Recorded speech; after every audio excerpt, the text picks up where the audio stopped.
Mister ladies viewers அனைவருக்கும் வணக்கம். நான் doctor Nithya, Siddha physician. Sugar இருக்கிறவங்க சோர்வா இருக்கிறதுக்கான காரணம், அதற்கான எளிய சித்த மருந்துகள் இயற்கையான முறையில நம்ம என்னென்ன வழிமுறைகள் ஃபாலோ பண்ணலான்றத பார்க்கலாம்.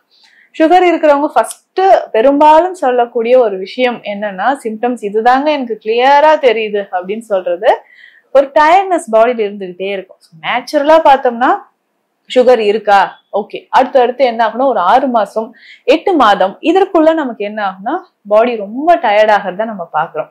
ஸோ டயர்ட்னஸ் உடல்ல இருந்துகிட்டே இருக்கும். ஸோ நார்மலா பார்த்தோம்னா நரம்புகள்ல தளர்வு ஏற்படுறது, ஸ்டாமினா குறைபாடு மற்றும் சருமத்துல சிலருக்கு அரிப்பு, தோல் தடிப்பு, இந்த மாதிரி எல்லாம் பிரச்சனைகள் ஏற்படுது. இதை எப்படிங்க நம்ம சரி செய்யலாம்? சுகர் இருந்ததுன்னா இதை கண்ட்ரோல் பண்றதுக்கான வழிமுறைகள் என்ன, நடைமுறையில நம்ம எந்த இதெல்லாம் ஃபாலோ பண்ணலாம் அப்படின்றதும் தெரிஞ்சுக்கலாம். இப்போ பேசிக்கா சுகர் லெவலை குறைக்கிறதுக்கு நம்ம என்ன பண்ணலாம்? எப்பவும் போலவே நம்ம இருக்கணுங்க. சுகர் இருந்தாலும் சுகர் வர்றதுக்கு முன்னாடி நான் எவ்வளவு ஆக்டிவா இருந்தேன், எவ்வளவு ஸ்டாமினா எனக்கு இருந்தது, பாடி வெயிட் இவ்வளவு இருந்துச்சு, இப்ப சுகர் வந்ததுக்கு அப்புறம் இவ்வளவு வெயிட் லாஸ் ஆயிடுச்சு அப்படின்னு சொல்றோம். நரம்புகளிலும் ஒரு பலவீனம் ஏற்படுறத நம்ம சொல்றோம் இல்லைங்களா? ஸோ இந்த மாதிரி ஒரு சிலர் பார்த்தோம்னா முதுகு தண்டுவடமே பாதிக்கப்பட்ட மாதிரி ஆயிடும். சுகர் இருக்கிறவங்களுக்கு நார்மலா என்னால ஸ்ட்ரைட்டாவே உட்கார முடியலங்க, உட்காந்தாவே கொஞ்ச நேரத்துல அப்படியே தளர்ந்து போய் உட்காடுறேன், கூன் போட்ட மாதிரி உட்காடுறேன், கழுத்து எலும்பு தோள்பட்டை வலி அதிகமா இருக்குன்னு சொல்லுவாங்க. இதற்கு காரணம், சுகர் வந்த பிறகு நம்ம உடல்ல ஸ்டாமினா லெவல் குறைஞ்சிக்கிட்டே வரும், அந்த வலிமையும் நமக்கு குறைஞ்சிக்கிட்டே வரும். ஸோ இதற்கு நம்ம என்ன செய்யலாம், என்ன மாதிரியான உணவு முறைகள் சுகர் பேஷண்ட்ஸ் ஃபாலோ பண்ணலாம்? இதுக்கு பேசிக்கா காலையில இந்த கஞ்சி வகையை குடிக்கும்போது உடல்ல நல்லாவே நமக்கு ஸ்டாமினா இன்க்ரீஸ் ஆகும். ஆண் பெண் இருபாலருமே சுகர் இருக்கக்கூடிய அனைவருமே இந்த கஞ்சியை நம்ம தாராளமாக ஃபாலோ பண்ணிட்டு வரலாம். ஏன்னா இது நம்மளுடைய நரம்புகளுக்கு வலிமை சேர்க்கக்கூடியது. ஃபர்ஸ்ட் பாயிண்ட் அப்படின்னு பார்த்தோம்னா நரம்புகளுக்கு வலிமை சேர்க்கக்கூடியது, தசைகள் நமக்கு ஆரோக்கியமாக இருக்கும்.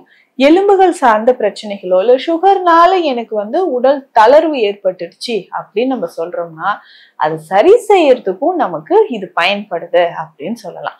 அப்போ சுகர் லெவலை நம்ம மெயின்டைன் பண்றதுக்கு என்னங்க பண்ணலாம்? இது ஒரு ஹெல்த்தி டயட்டா இருக்கும் அப்படின்னு சொன்னா இந்த டயட்டை நம்ம ஃபாலோ பண்ணிக்கலாம். இதுல என்னென்ன மூலிகைகள் இல்ல என்னென்ன உணவு செய்யறதுக்காக இதுல என்னென்ன பொருட்களை நம்ம செய்யறோம் அப்படின்றதும் பார்க்கலாம். பேசிக்கா பார்த்தோம்னா பச்சை பயிறு. இந்த பச்சை பயிறு அப்படின்னு சொல்றது சுகர் இருக்கிறவங்களுக்கு, அல்சர் இருக்கிறவங்களுக்கு, நரம்புகள்ல ஏற்படக்கூடிய பிரச்சனைகள் அதை சரி செய்யறதுக்கு எல்லாத்துக்குமே நமக்கு பச்சை பயிறு ரொம்ப ரொம்ப முக்கியம். முக்கியமா இந்த சருமம் சார்ந்த பிரச்சனைகள் இருக்கிறவங்களுக்கும் பச்சை பயிறு நமக்கு பயன்படுது. ஸோ ரெகுலரா இதை நம்ம உணவாக பயன்படுத்தும் போது நல்ல டிஃபரன்ஸ் நமக்கு தெரிய ஆரம்பிக்கும். ரெகுலரா நம்ம என்னங்க பண்ணலாம் அப்படின்னு பார்த்தோம்னா, இந்த பச்சை பயிறு ஃபர்ஸ்ட் நம்ம எடுத்து வச்சுக்கணும். ஒரு 1/2 கிலோ அளவுக்கு பச்சை பயிரை நம்ம எடுத்து வச்சுக்கணும். அதற்கு அடுத்தது பார்த்தோம்னா கருப்பு கவுனி அரிசி 200 கிராம் எடுத்து வச்சுக்கணும். இப்போ கருப்பு கவுனி அரிசியும் லேசா நம்ம வறுத்துட்டு, பச்சை பயிரும் லேசா வறுத்து எடுத்து வச்சிடணும். அதுக்கப்புறம் இந்த கருப்பு கவுனியும் 200 கிராம் லேசா வறுத்து எடுத்து வச்சிடணும். அடுத்ததாக மூங்கில் அரிசி, இதுவும் ஒரு 200 கிராம் நமக்கு தேவைப்படுது. மூங்கில் அரிசி அவ்வளவு ஸ்ட்ராங்கா, அதாவது ஆண்களுக்கு இப்ப சுகர் இருக்குன்னா நிறைய பேருக்கு சுகர் வந்த பிறகு நமக்கு ஆண்மை குறைபாடுங்க, எரெக்ஷன் ப்ராப்ளம் வந்திருக்கு அப்படின்னு சொன்னீங்கன்னா அதை சரி செய்யறதுக்கும் நேச்சுரலா நரம்புகள் தொடர்பான பிரச்சனை வராமல் இருப்பதற்கும் மூங்கில் அரிசி நமக்கு பயன்படுது. இதுவும் ஒரு 200 கிராம் லேசா வறுத்து எடுத்து வச்சிடணும்.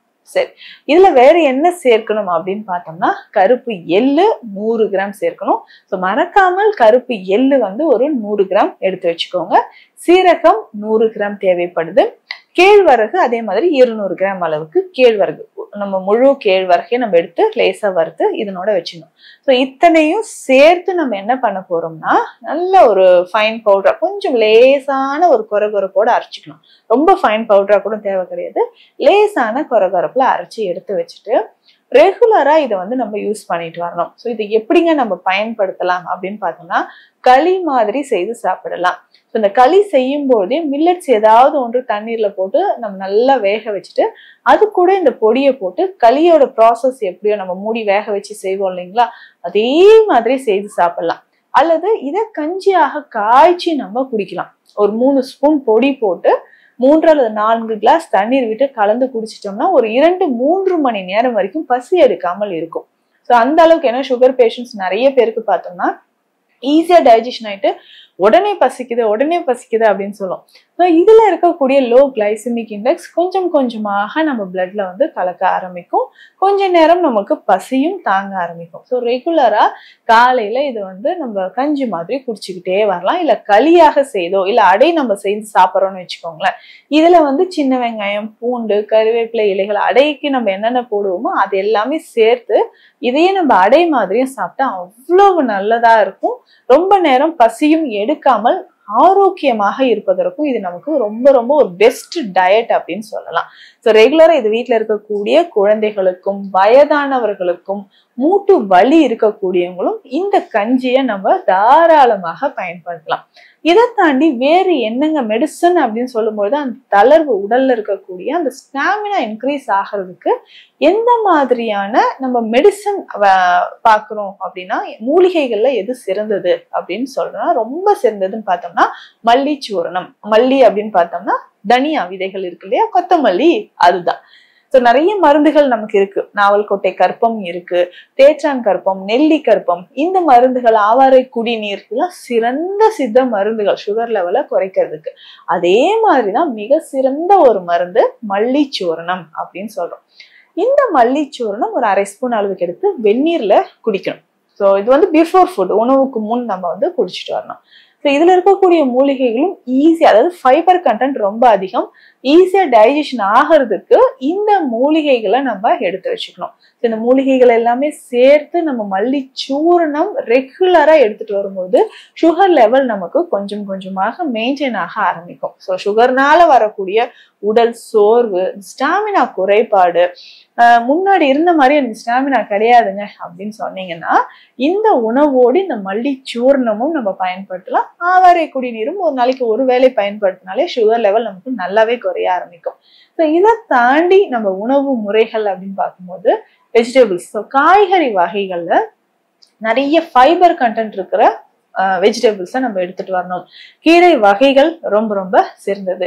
இதுலயுமே அந்த நீர்ச்சத்து நிறைந்த காய்கறிகளை நம்ம பயன்படுத்தும் போதும் சுகர் லெவல் நமக்கு நல்லாவே குறைய ஆரம்பிக்கும். ஸோ நிறைய பேருக்கு சுகர்னால இப்போ நம்ம இந்த பதிவுல பார்த்த விஷயங்கள் இருக்கும், உடல் சோர்வு இருக்கும். ஸோ இது எல்லாமே பயன்படுத்தி கூடிய விரைவில் நீங்க நலமடைய அகத்தியர் மாமுனிவரை நான் பிரார்த்திக்கிறேன். மீண்டும் அடுத்த பதிவில் சந்திக்கலாம். நன்றி.